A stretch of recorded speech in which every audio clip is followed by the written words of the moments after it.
नमस्कार, मैं हूं राजू सिंह और नो पॉलिटिक्स के एक और एपिसोड में आप सभी का एक बार फिर से स्वागत है। आज 15 अगस्त 2022 है, अर्थात देश आज 75वीं स्वतंत्रता दिवस के रूप में उत्सव मना रहा है।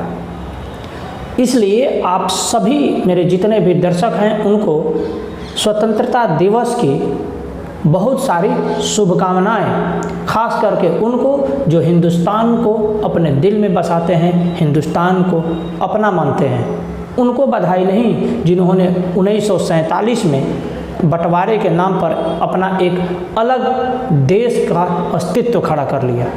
अब आते हैं आज के मुद्दे पर। आज का मुद्दा यह है कि क्या आज का जो दिवस है वो वाकई खुशी मनाने का दिवस है या शोक का दिवस है। आप समझ रहे होंगे मैं क्या कहना चाह रहा हूँ। बिल्कुल वही मेरा मतलब है जो आप समझ रहे हैं कि ये जो हुआ ये कैसी आज़ादी थी जिसको आज़ादी का हम लोग नाम देते हैं। ये कैसी आज़ादी थी? क्या इसको हम लोग आज़ादी कह सकते हैं? आप विचार करिए।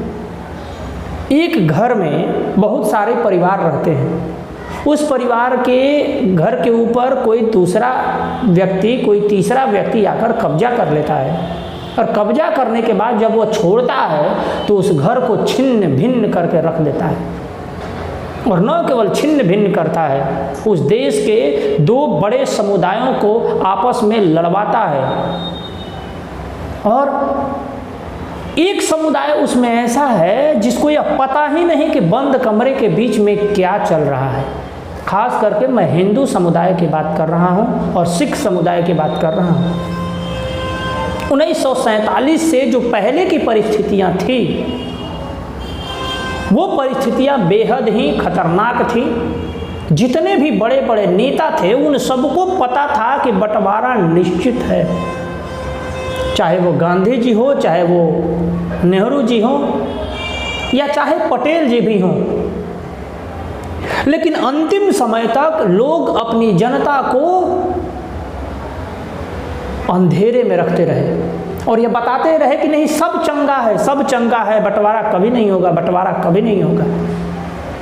और जो आज के पाकिस्तान में उस समय जो हिंदू रहा करते थे वो भी इसी गफलत में थे कि हमारे जो ऊपर गांधी बैठे हैं, जिन्होंने ये भी कहा था कि बंटवारा होगा तो मेरी लाश पर होगा, तो उन्हें यह भरोसा था कि हमारे ऊपर जो हमारे नेता गांधी जी बैठे हुए हैं और नेहरू जी बैठे हुए हैं वो इस बंटवारे की विभीषिका से हमें बचा लेंगे। और हिंदुओं ने अपने बचाव के लिए कोई भी तैयारी नहीं की थी इन्हीं नेताओं पर भरोसा करके।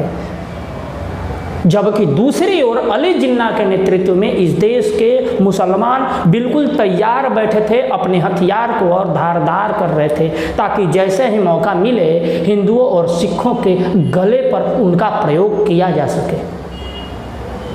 हमारे जो नेता थे वो मुस्लिम लीग के नेताओं के साथ और अंग्रेज़ के जो यहाँ के गवर्नर और उसके सरकार के जो नॉमिनेटेड व्यक्ति होते थे उनके साथ बंद कमरे में गुपचुप तरीके से सारी बातें चल रही थी। और यहाँ की मैक्सिमम जनता, खास करके हिंदू और सिख और जितने भी इस देश के जो माइनॉरिटी हैं, बौद्ध हो गए, जैन हो गए, वो लोग अंधेरे में थे इन्हीं नेताओं पर भरोसा करके। जून 1947 तक किसी को पता ही नहीं था कि इस देश में बंटवारा होने जा रहा है।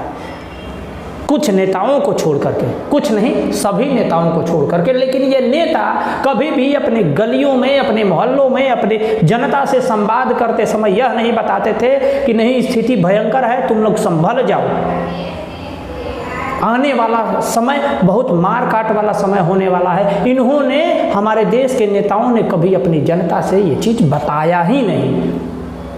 उस आने वाली विभीषिका से, उस आने वाली समस्या से किसी ने अपनी जनता को, खास करके हिंदू नेताओं ने अपनी जनता को नहीं बताया और गुपचुप तरीके से घर के अंदर बंद कमरे में बैठकर मीटिंग्स होती रही। अब आज के परिवेश में उस चीज़ को जब आप कंपेयर करेंगे तो आज भी ठीक वही चल रहा है। इसलिए कभी भी नेताओं पर आप भरोसा मत करिए, परिस्थितियों का आकलन आप स्वयं करिए। उस समय के और भी कुछ नेता थे जो ये बताना चाहते थे, लेकिन किसी ने सुनने की हिमाकत नहीं की, क्योंकि उनका उतना चलता नहीं था। मैं बात कर रहा हूँ भीमराव अंबेडकर जी की। उन्होंने पूरा खाका तैयार किया था कि किस तरीके से यदि देश का बंटवारा हो तो इस मार काट से बचा जा सकता है। और उन्होंने एक किताब लिखी थी जिस किताब का नाम है पार्टीशन ऑफ इंडिया और पाकिस्तान, भारत अथवा पाकिस्तान का बंटवारा। उस किताब को मैं रिकमेंड करूंगा कि मेरे जितने भी दर्शक हैं, मित्र हैं, वो उस किताब को पढ़ें और बढ़िया से पढ़ें। उन्होंने बजाते सारी चीज़ों का एक खाका तैयार किया था, क्योंकि उनको पता था कि इस देश का बंटवारा अवश्यंभावी है, इसको रोका नहीं जा सकता।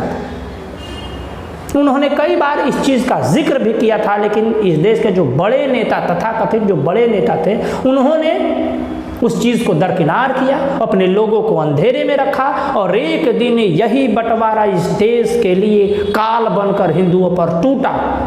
और हिंदुओं पर ऐसा टूटा कि आने वाले समय में 30-35 लाख लोग मारे गए। हालांकि सरकारी आंकड़ा 10-12 लाख ही कहता है। आप अंदाजा करिए कि उसमें कितने कितने जघन्य हत्याएं हुई हैं, छोटे छोटे बच्चे बच्चियों की, और हिंदुओं की हुई है केवल 95% हिंदू मारे गए हैं, क्योंकि हिंदू तैयार नहीं थे। हिंदू को यह पता ही नहीं था। ऐसा नहीं है कि हिंदू कायर था, नहीं, लेकिन हिंदू ने नेता गलत चुना था। हमेशा हिंदुओं के सामने एक गांधी बनकर खड़ा हो जाता है। आज के परिवेश में भी आप इसको देख सकते हैं।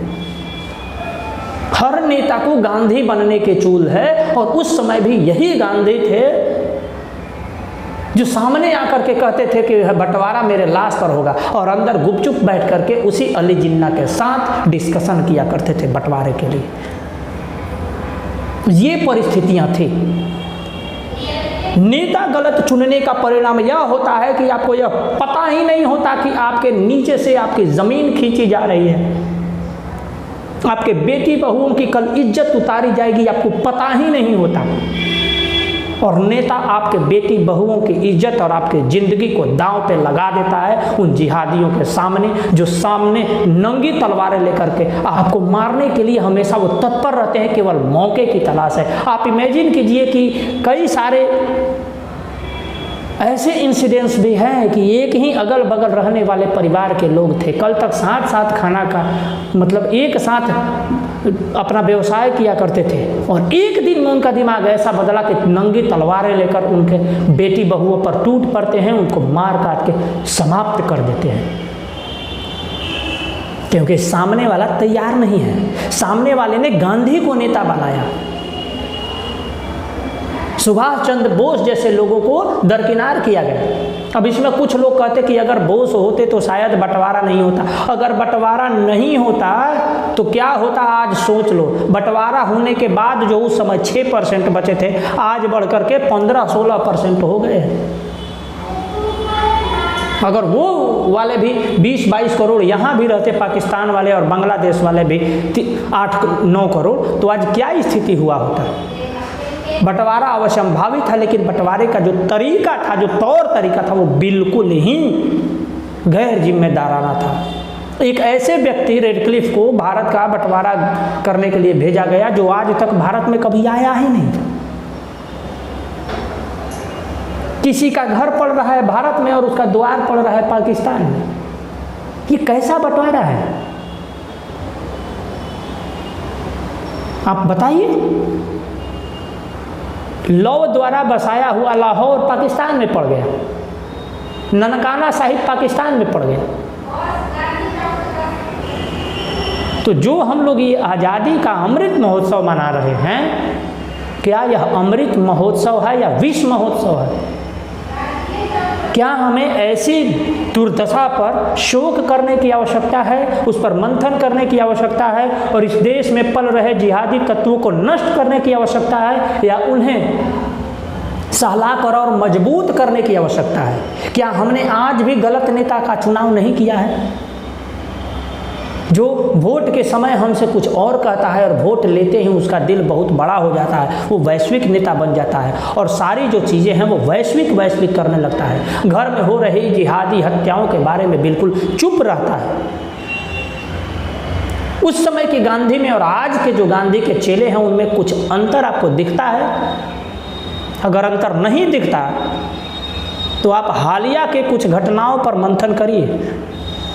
वोट लेने से पहले ये नेता आपसे कहते हैं कि हम ये करेंगे वो करेंगे, और जब वोट जीत जाते हैं तो किसी दूसरे से हाथ मिलाकर कोई दूसरा सरकार बना लेता है। जैसे आज बिहार में हुआ, कल महाराष्ट्र में हुआ था, उससे पहले भी महाराष्ट्र में हुआ था, जीती थी बीजेपी और शिवसेना और सरकार बना लिया कांग्रेस के साथ शिवसेना ने।